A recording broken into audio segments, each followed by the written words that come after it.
Hi, Opie friends. It is super early for me right now. Okay, it's not super early. It's 7 a.m. Normally, I record my videos around 10:30-ish. Today, I had to wake up early because my husband and I are gonna go and pour beer at an event. My dad owns a beer company here in Hawaii, and so sometimes he'll pull me in to do these types of events. So I'm gonna be pouring beer all day. It took me the entire last week to establish my new routine of recording my videos, getting my homework done, and then rewarding myself with the editing and posting of my videos. But today, since we're going to be at that event all day, I really had to rack my brain and figure out how I was going to pull it off. And really, the only option was for me to just wake my ass up at 6 a.m., record this video, and just edit at the event. So I hope I can pull it off.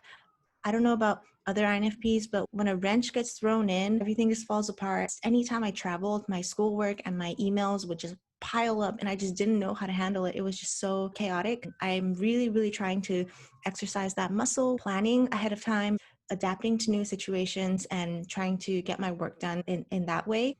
We'll see how it goes. I'm kind of tired of doing my intro, so I am certified and trained in Myers-Briggs. I am an INFP in that world. I am learning OP because I am enamored with the idea that there are 512 personality types. I don't have any official typings yet, but I have received preliminary typings such as SIFI, FESE, TESE, FINE. They are all over the place. I suspect that it's because I tend to be sort of a chameleon and I adapt to my situation. When I know that I'm being typed and I know that my answers are going to be scrutinized, I think I tend to overthink it a little bit. I think it's good that I have been speaking here and documenting my journey here because some of this is a lot more authentic. Of course, it's not completely authentic. I think the best situation would be to watch me interacting with someone and responding. I think that's why celebrity type of interviews are so good. The individual is forced to react to the question and elaborate on it and show their humor and show their personality, how quick they can think on their feet. You get a lot from those types of videos. So yesterday I talked about the fact that this is basically going to be my secret channel, my double life. Nobody in my life outside of my immediate family knows that I have this channel, and I'm going to keep it that way because I don't want to know that other people are watching because it's going to affect, I'm going to try to cover my ass, try to not offend anyone. Even yesterday's video, I really wanted to talk about the whole small talk and gossip thing in relation to censors. And these are the types of frank conversations that if you're talking to someone who is also into personality typing, you can laugh about it because no one else is listening. But in this setting, I am aware that censors will watch my videos. Maybe my censor friends will watch the videos, and I'm already dreading the day they see that because I feel like a lot of them are going to be very insulted. Yeah, I still wonder if I made the correct decision in posting that, but whatever. I can't do anything about it now. So, and that's always a philosophy that I've always lived by is instead of asking for permission, I always kind of just went and did the thing and then apologized later. It has gotten me into a lot of trouble in the past. I have a hard time just checking in with people. I have a hard time interjecting, interrupting, just bothering the tribe. I have a problem bothering the tribe. And so because I don't want to do that and because I don't want to hear the answer, which might be no, maybe no one will notice, and then just slip in and do the thing. And then if someone finds out later and say, oops, but that brought a lot of difficulty to my life. It was something that I could get away with when I was much younger. I'm not going to lie, my innocent vibe, I guess, people were always pretty forgiving of me. And the first person to ever not tolerate my bullshit behavior is my husband. And I think that's why I felt such an attraction to him. He was the first person to not ever coddle me or overlook these types of behavior. He was the first person that put his foot down, did not tolerate it. And I think the part of me was like, like, what are you doing? I had never experienced that before. So I'm very appreciative. I'm very appreciative of his influence on my life. The Candace before I met him and the Candace after, completely different people, completely different people. I was way more immature, naive, irresponsible, childlike, messy. I'm still messy. My responsibility, my maturity, my control on my emotions, all of that has just skyrocketed in improvement since meeting him. I'm not advocating for certain relationships or anything like that, but I have to say this INFP and INTJ pairing has just been amazing. Amazing. We are both growing as people all the time, and we are both obsessed with learning and self-growth and bettering ourselves. We are constantly evolving and constantly supporting each other through all the evolving. When you're a lot younger, it's very scary to see your partner change. You sort of feel like, oh my God, who are you? I don't even know you anymore. It becomes a little bit of a identity, control, jealousy imbalance. But when you are with a partner that is committed to growth and supports you in your quest for personal growth, I think that's the best situation. That's the best situation. It was not always like this. We definitely clashed in the beginning so much. And it was a lot of our differences with feeling and thinking and perceiving and judging. That was probably the main source of a lot of our disagreements. But the cool thing is, when I finally got into Myers-Briggs and I really learned about his type and my type, that was when I was able to really remove myself out of my constant flux of emotions and see, this is why he's reacting the way he is. This is why I'm reacting the way I am. He and I both don't have the patience to repeat the same fights over and over and over again. We did in the beginning because we were young and immature and we didn't know better. But now that we're older and we know each other, 8 years of fights, disagreements, all of that, you learn a lot. He is all about efficiency and no drama and no emotions. He wants to resolve things quickly and he wants to resolve things for good. As an INFP, I don't want to just fight to fight. I don't care about who's right or who's wrong. All I want to do is get to the root of the issue so that we never have to do this again. While we are motivated in different ways, what's cool is that we are both motivated to resolve things for good. And I think that's why we have such a good, solid relationship. If there are any other INFPs and INTJs who are in a relationship, I would love to hear from you guys. I have written many Quora articles on our relationship. Our whole dynamic has always been so fascinating to me from the start. And so coming in with a typology perspective and also having a psychology background, all of this has been so interesting to unpack. So the event today, I think it's a golf event, and my dad's beer company is one of the sponsors, and so we're gonna have some kind of tent where we're gonna be pouring beer. As an INFP, in these situations where I am like a service provider or doing some type of hospitality role, I definitely excel. I'm really good at customer interaction and being able to calm people down or to make people feel good. I'm good at that because I know it's a very short burst of, okay, I need to interact with this person, possibly get a tip, and then that's it, right? And I'm good at that. I'm good at the pleasantries, and it's because I know what I'm doing. There's a role that I'm playing, and so I'm not forced into small talk. It's a script and I know it, and so not a problem. When I have had my jobs at, Starbucks, Cold Stone, and all those types of part-time jobs, I did actually enjoy talking to the customers because I knew exactly what I was doing. I knew the role I was playing. Yes, there is a degree of having to put on that customer service mask and that customer service role, but that to me was a lot easier because I knew I was getting paid for it. The distinction was very clear to me where I was okay with that. But if I have to do small talk in real life is when I am just so drained and tired. Another thing I noticed recently is I have a very difficult time starting my videos and ending my videos. I do always start off my videos with, hi, OP friends, I'm tired, or it's some kind of sleep report, which I am able to edit out, thank goodness. I don't really know how to get started. And then at the end, I tend to repeat myself again, like, if you guys have any questions, and then wrap that part up. And then I say, so if you guys have any questions, it's like I keep going in a cycle and it's just it's such a waste of time and it's so redundant, but I don't know how to stop. And it's something that carries over into my personal life as well. When I am on a phone call or with someone, I have a very hard time wrapping things up. I let the other person dictate when the conversation is going to end.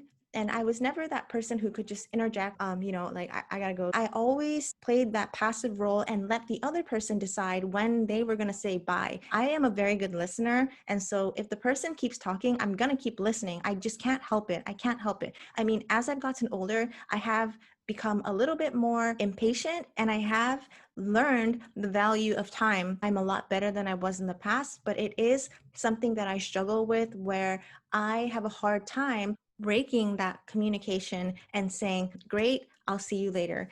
people who are assertive are able to do that very well. And I sort of depend on them to do that. But it is something that I'm conscious of and something that I would like to get better at. For other INFPs, do you guys also struggle with that? The intro and the conclusion of human interaction? See, this is it again. I already stated my point and now I'm continuing to do it rather than move on. Last week was such a success for me. I got all my homework done and I recorded my videos. I'm somehow pulling it off. I'm so proud of myself. Like, yes, like just is this a peacocking moment where I did the thing, look at me. I don't care. I'm proud of myself. I'm proud of myself because listen, this never happens. Like this kind of stuff just doesn't happen. I am so bad about deadline, prioritizing my things. And so the fact that I was able to do that is like, yes. And this morning, I woke up to an email that a professor had sent to the entire class. This is for IO psychology, which is industrial organizational psychology. And he said some excellent examples of high quality posts can be found in the work of this other girl and Candice. Really take a close look at what these students are doing in their posts and replies to other students. These students are actually showing you what you could do in a way that may be more intelligible. So yeah, I not only did I finish my schoolwork, I freaking nailed it. Clearly responds well to praise. In a public setting or in a classroom, if a teacher pointed me out and praised me, I would feel all the good feelings inside, but I definitely wouldn't show it outside because I don't know. That's weird. That's weird. So the fact that I'm in private right now, I'm able to share it with you. But if that were to happen in real life, I would probably be really quiet and shy about it, maybe even uncomfortable. So while I await my feedback from Benjamin and his team, who so far thinks that I am an FESE or TESE, which is so weird. I don't know.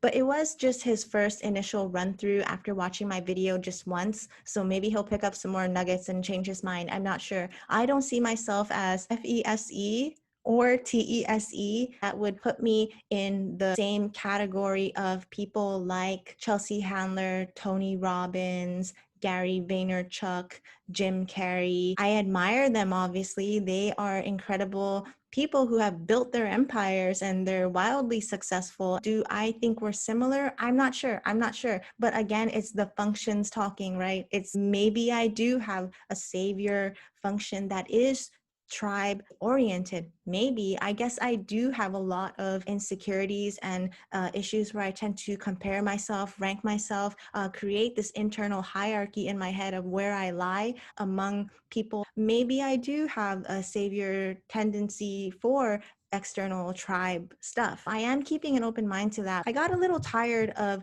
digging into FESE and TESE. It was interesting, but I don't know that I necessarily resonate with it. So I went back to the spreadsheet that has all 512 personality types, and without looking at the type, and I thought maybe I'll find someone who I think is kind of interesting and could be similar. The spreadsheet is not super thorough and super exhaustive, so there is a very limited amount of people to choose from, but the person I ended up picking was Bo Burnham, the comedian, and I haven't been following his work too well. I probably watched one Netflix special a long time ago, maybe when I was drunk or something. So I don't remember it too well, but I do remember thinking that he was pretty funny. But I also remember not having the patience to listen to a lot of his songs, which are funny. But even when shows and cartoons all of a sudden break out into musical performance is when I'm kind of like, oh, on one hand, it is cool and funny and adds a certain level of humor and silliness, but I think I'm more interested in the natural dynamics that occur in a show, and because breaking out into a musical is not really realistic, I kind of check out. But that's not to say that realism is the priority for me. That's not it at all. Something about musical performances, I tune out. And it could be for a number of reasons. Maybe it's even the fact that I am hearing impaired. And so to listen to lyrics on top of music is a little bit more difficult than just hearing like a stand-up comedian. And so there could be a number of layers of things that interferes with my ability to enjoy sudden breakout musical performances. what was I even talking about?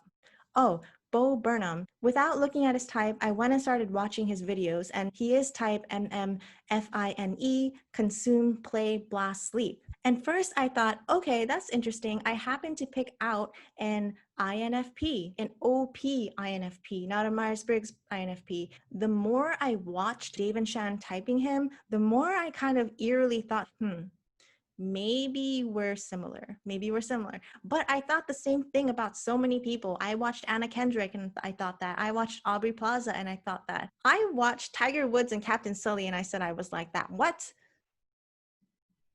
See, this is what OP does to you. You're fed these things and then you want to make it fit so badly that you start identifying with it and then it just messes you up more. But I had an obligation to look into those types because they were types that were given to me by unofficial typers out there. I did look into the FISI. I did look into the FESE. I think that maybe I am an INFP in both. My friend John Uke from Game Tree has always held out that I'm probably FINE in OP as well. And I thought because I'm going from Myers-Briggs to OP, there was a part of me that was very skeptical because I thought there's no way I can be the same in both. The one I identify with in Myers-Briggs through self-assessment versus the one where I'm using my saviors and demons and the functions that I feel responsible can't be the same, can they? I thought to myself, hey, I'm definitely not an INFP in OP, but now I'm reconsidering that after watching Bo Burnham.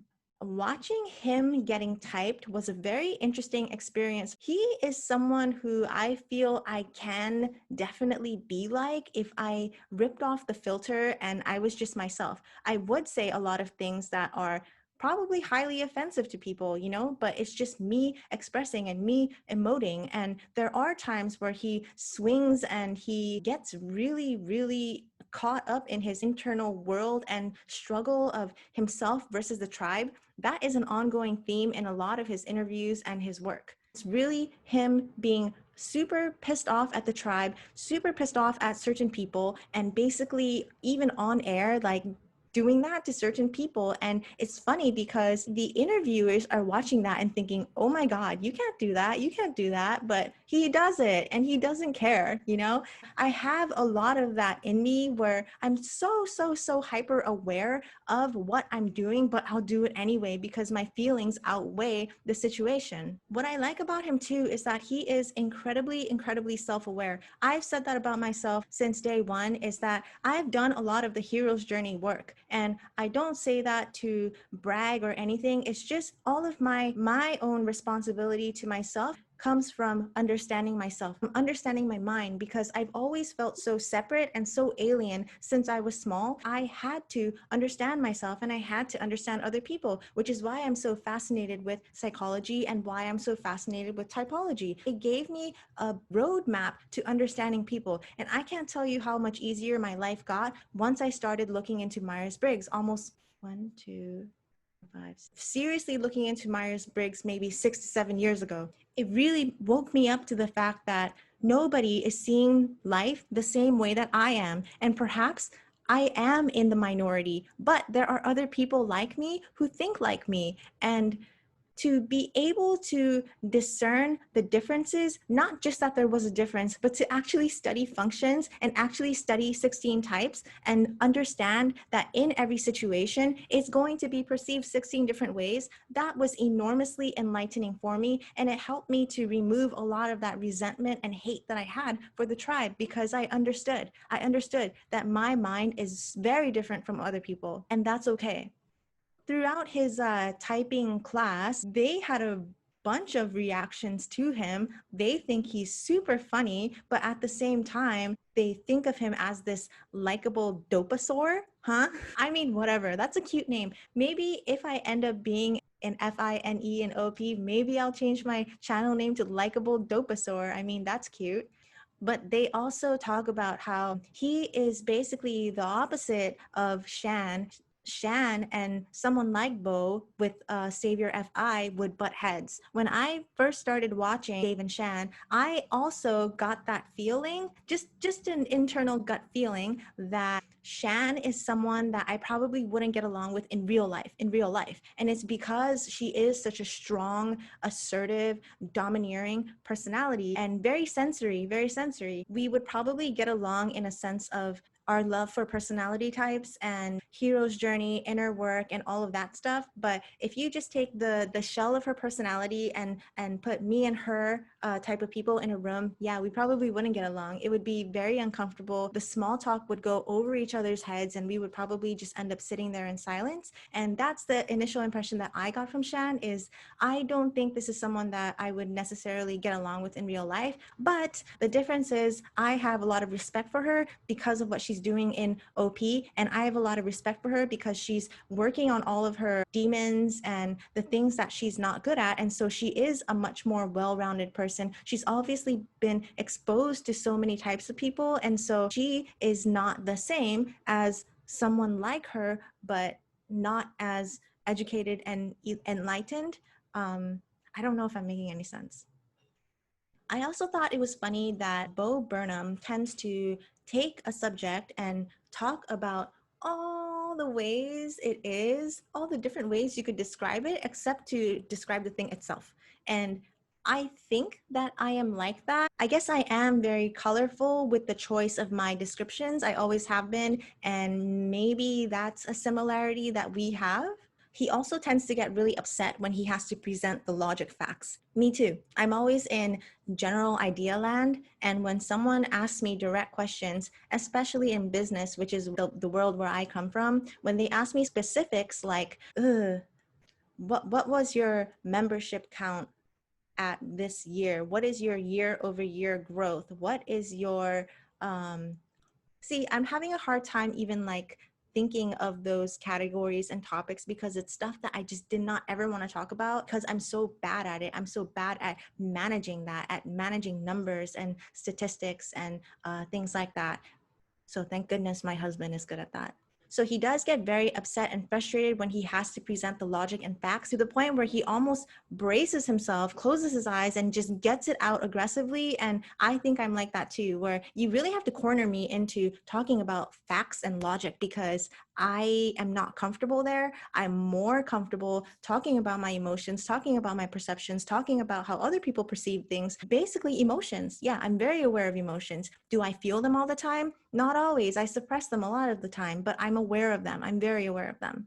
Also, his hero's journey is very apparent. You don't have to dig it out of him. He constantly talks about it. He says, it was the thing I was most terrified of and the thing that actually saved me, which is I am not unique and I am not alone. And yeah, that's something that I really struggled with. I have that special snowflake, I'm so unique, this is my world type of mentality, but everybody else is experiencing life for the very first time. And I am one of them. I think that's why I was such an angsty teenager and always just journaling and so angry. And it was because I thought that my experiences were just so negative and dark and unique at the time. And so that's why I outwardly expressed a lot of that frustration out to the tribe. Yeah, I did that for sure. I was always so obsessed with having to be unique, and this is something that I am still very aware of. For example, whenever I had to do some type of art piece, creative piece, I don't want to do what everybody else is doing, and I don't want to state the obvious, and I don't want to do something obvious. It has to be something completely unique and completely out of the box and completely surprising. But the ironic thing about that is nothing is unique. Nothing is unique. The statistical probability that what you're experiencing and the idea that you generated is actually unique is so low, I had to train myself to think that way over time, and a really big push in that direction was my husband, because whenever I would say things, he doesn't tolerate my bullshit behavior, and so he would immediately correct me. And in the beginning, it felt a lot like criticism. I thought he was just the things he said were so hurtful. But once I realized that he doesn't say it with any emotional charge and that I'm the one reacting to it, I was able to actually listen to what he was saying and find the truth in it. And that was extremely helpful for me to get out of that victim, unique, special snowflake syndrome. I still struggle with it though. One of my classes, we have to do a speech on a cultural artifact. I don't know. The easy cultural artifact to select would be something like a cane that a blind person uses, a man-made artifact that has certain values that it's projecting. And I could have gone the easy way and just picked something that has already been done before, papers that have already been written before, but I couldn't do that. I wanted to do something that I wanted to do. And so I went out of my way, and I'm actually assessing the 1993 MTV Unplugged performance by Nirvana and how that is a cultural artifact. No one's written about it before, so it's not like I can look it up. I needed to do it because that's just the way I am. I have to choose something unique. I need my own unique pathway, and that it's just something that I fight, but it's also something that I enjoy. If I wanted the easy grade, I could have picked something else. And that's again another reason why I tend to not be able to balance my schoolwork and my videos and just all my creative projects, is because I don't always go with the simplest option. I go with the option that makes me happy, and the option that is not common and not obvious, because that's not me. So another interesting thing is that Bo Burnham is CPBS, which is consume, play, blast, sleep. And my initial typing was sleep, consume, blast, play. So I am becoming more aware of the fact that maybe my play energy is a lot higher. Bo Burnham is clearly an introvert, but he has consumed play, which is why he's very knowledgeable. He's very information dominant. His mind works very quickly. You can tell that as he's talking, he's making it up because he's processing what he knows and using that to play back. I think I relate to that. I hate saying that because if I'm wrong, then it's recorded and posted forever, but it's fine. This is my journey. I could be consume, play, blast, sleep. What do you guys think? I have had quite a few of you say, I'm pretty sure your play energy is up there. I'm pretty sure your blast is not last. So in that scenario, this would make the most sense. Consume, play, blast, sleep. So that's all of the updates that I have for today. I'm kind of rushing through this because in 2 minutes, I have to go down and walk my dog, and then we're off to the beer event to go pour beers. This is the first time I'm actually going out to an event since COVID. So it'll be interesting to have to interact with people and serve beer with masks because I'm hearing impaired and I lip read a lot. And so that's the part I'm really not looking forward to. But I figured as long as I smile and I'm nice, it's all good. Okay, so this is the part where I don't know how to close again, and I keep going back and repeating things. I'm not going to go into that outro of if you guys have any questions, because no one ever has any questions anyway. So I'm just going to end this here. Thank you for watching my ridiculous video, and I will talk to you guys tomorrow. Bye.